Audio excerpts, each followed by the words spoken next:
Daydreamaholic by C. Don McCallum. Chapter 4. Marcie kept her head low as Mrs. Pitt scanned the room for her next victim. She didn't want to share any of her vocabulary sentences with the class. Last night, when she did her English homework, she was excited about the sentences she'd written. Last night, she thought she could get Brandon's attention by writing nice things about him for the assignment.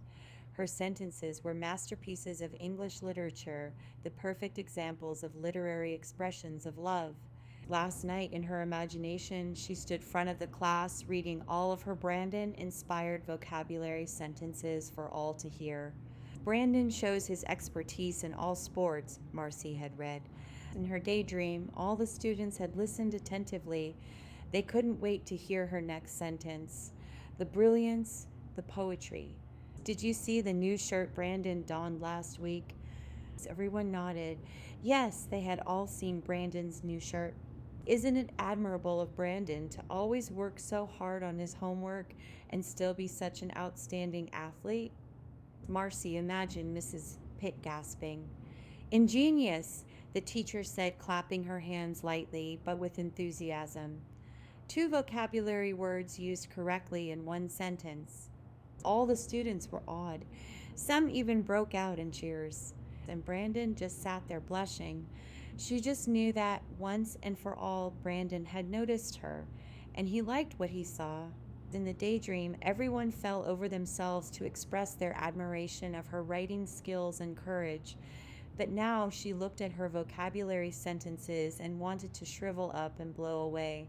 Could I be more obvious? She wondered. A little breeze blew her hair. The little fairy was back. Is there anything I can do to help? The 5th grade leftover asked, flittering around Marcie's desk, her magic wand ready to do its stuff. Yeah, Marcie silently told the annoying pest. Disappear. She started to swat at the thing, but she had to be very careful.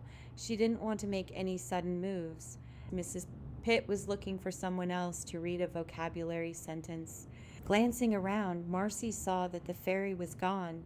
She used to love seeing the little sprite when she was younger.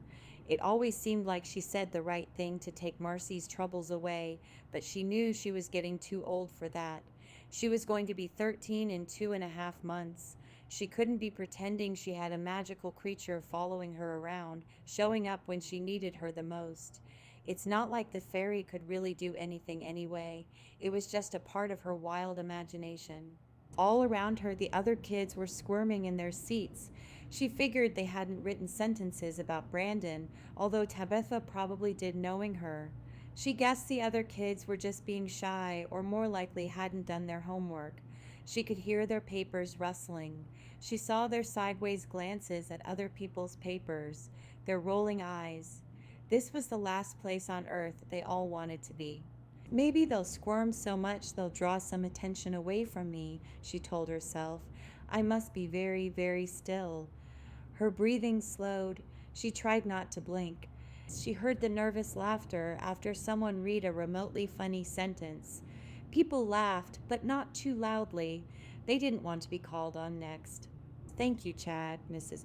Pitt said down her nose. Maybe next time you'll use the vocabulary word correctly in the sentence. Mrs. P. Pitt had a great way of making you feel really stupid when you messed up. But for some reason, Marcie still liked her. She kind of respected her strictness because it was like Mrs. Pitt always wanted her students to be their best. She was a tough teacher, but she really knew her stuff, and Marcie tried to do her best for her. She would have felt sorry for Chad, but it just so happened that she wasn't terribly happy with him today after what he did that morning. Hearing people snickering at Chad instead of her felt good, but the distraction couldn't stop her from feeling her heart thumping like a bass beat in one of those cars that drove by her house all the time that her parents always complained about. Her chest was so tight she could hardly breathe. If she didn't know any better, she would have thought she was having a heart attack. Marcie took a deep breath and thought, I am invisible, I am invisible. She was starting to think it would work. She would actually become invisible to Mrs. Pitt's hawk-like eyes that seemed to find the most scared kid in the class to call on. But then somehow she slipped up. She wasn't sure what she did, but she knew it had happened. Maybe her eye twitched funny. Maybe a look of relief crossed her face when she took that breath. Maybe it just wasn't her day. The spotlight of Mrs. Pitt's queenly voice and piercing eyes fell right on her. Marcie, we haven't heard from you today. Marcie used the inside of her shirt to dab the sweat she felt there. She looked down at her sentences. There had to be one that wasn't too incriminating. Tremendous, Marcie choked out of her throat, stating the vocabulary word just like Mrs. Pitt liked her students to do. She wanted to make sure they know how to pronounce it correctly. Brandon made a tremendous touchdown in last night's game. The giggles were back again. They rippled in a drowning wave through the room to stop Marcie's heart, maybe for good this time. When would she learn that she had to give up this dangerous infatuation with Brandon? Why hadn't she made up another sentence on the spot, or before she even got called on for that matter? Marcie's face burned. She held her breath and listened to her thudding heart. Could anyone else hear it too? The important thing, Marcie thought, was to not make eye contact with anyone. Look at the blackboard, at the paper in front of her, anywhere. Whatever you do, just don't make eye contact with anyone, she thought. She wanted to cry. I didn't know you were such a football fan, Mrs. Pitt remarked with an all-knowing smile. Marcie smirked faintly, just wanting the world to go away. Then she heard a whiny whisper in front of her. More like a Brandon fan, Tabitha murmured to one of the other cheerleaders, who promptly giggled. Mrs. Pitt winked at Marcie. She looked down to see if she was actually sinking right through the carpet and the concrete floor, or if that's just the way she felt. Where's that dumb fairy when you need her most? She wondered, slumping down in her chair, even though Mrs. Pitt had strict rules against that. You called? The ever-happy sprite asked with a wisp of her wand. Yes, I called, she whispered impatiently. The students were pointing now. Even Mrs. Pitt was snickering behind her chalk-covered hand, and Tabitha was laughing louder than any of them. See that girl right there. Could you do me a great big favor? But of course. The fairy spun, delighted. Could you turn her into a monkey? At your service, madam. The fairy twirled with delight. A golden dust sprinkled out of her wand right onto Tabitha's desk. In an instant, Tabitha, I'm so perfect, McLean, was transformed from middle school darling into a diaper-wearing, head-scratching monkey.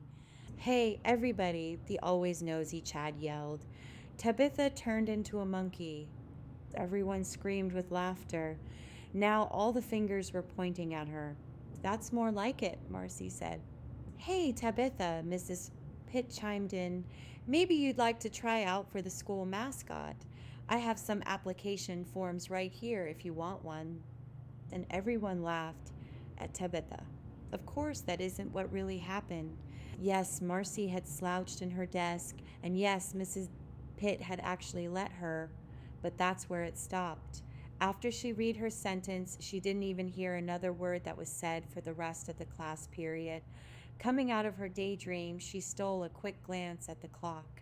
The class was almost over, but would today ever end? 5 more seconds. 4, 3, 2, 1. Mrs. Pitt imperiously waited an instant after the bell rang. She took one last glance at her students. Everything appeared to be in order, so she announced, You're dismissed. Enjoy the rest of your day. Marcie gathered her books to her chest and avoided looking at anything but the carpet on her way out.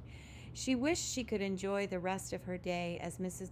Pitt had commanded, but for now she had to find a place to hide and quick. Dodging students who were hurrying to their lockers and those visiting with friends in the hallway, Marcie slipped unseen into the bathroom. Avoiding the girls already checking their hair and makeup in the mirrors, she stepped into a stall. Okay, Marcie, she said in her head, get it together. She felt her hot face and knew she was going to have to do something if she wanted to make it through the rest of the day. What is it you're supposed to do again? Take deep breaths, count to 10 backwards, think of something fun or relaxing. Well, the only thing she could think about was what Brandon thought. And what a disaster this day was so far. Everyone's cruel laughter followed her into the bathroom to torment her. It bounced off the walls and echoed again and again in her head. Then another voice entered her head. Marcie. The voice came from just outside the bathroom door. It was a boy's voice. It sounded concerned about how she was, even though he couldn't come in to check on her. Was it Brandon's voice? It was, and he wanted to know if she was okay. Wait a minute, she said out loud.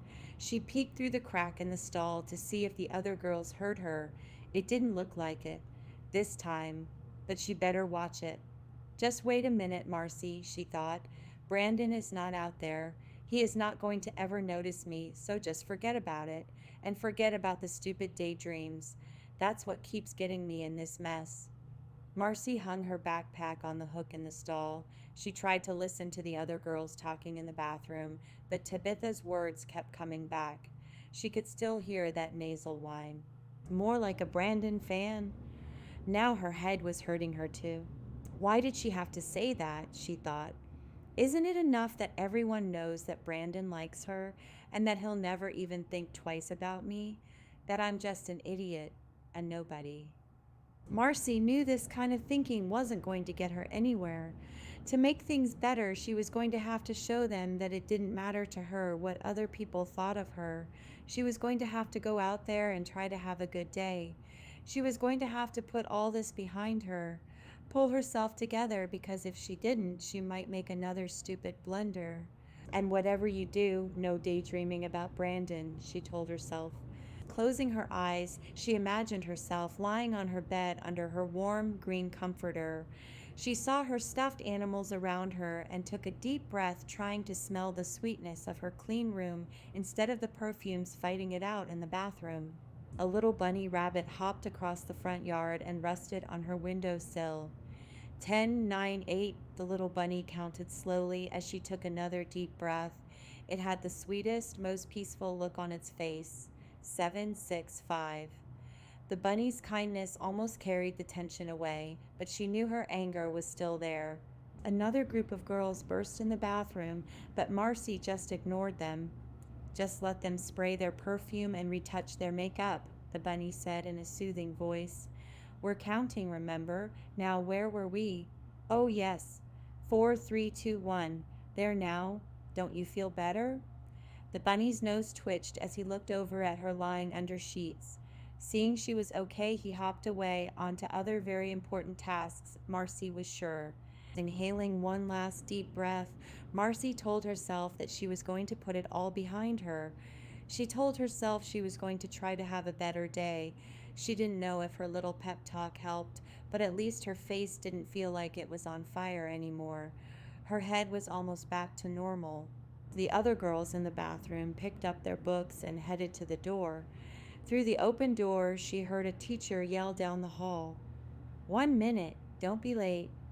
Marcie opened her eyes, picked up her binder, and exited the stall, checking the soles of her shoes for toilet paper on her way out to the hall. Hey, Marcie, Sammy said. She liked the way her friend always looked her in the eyes when she talked to her. I've been looking for you. Sammy shifted her backpack on her shoulders. You doing okay? Yeah, I'm doing better. Hey, did you hear what I did in English? Marcie tried to laugh off her most recent embarrassment. Did you ask him to the social? Sammy smiled mischievously. No, Marcie squealed. I'll tell you at lunch. She shook her head at herself. Sammy slapped her friend on the back and headed off to class. Marcie looked back and watched her stride in big steps down the hallway.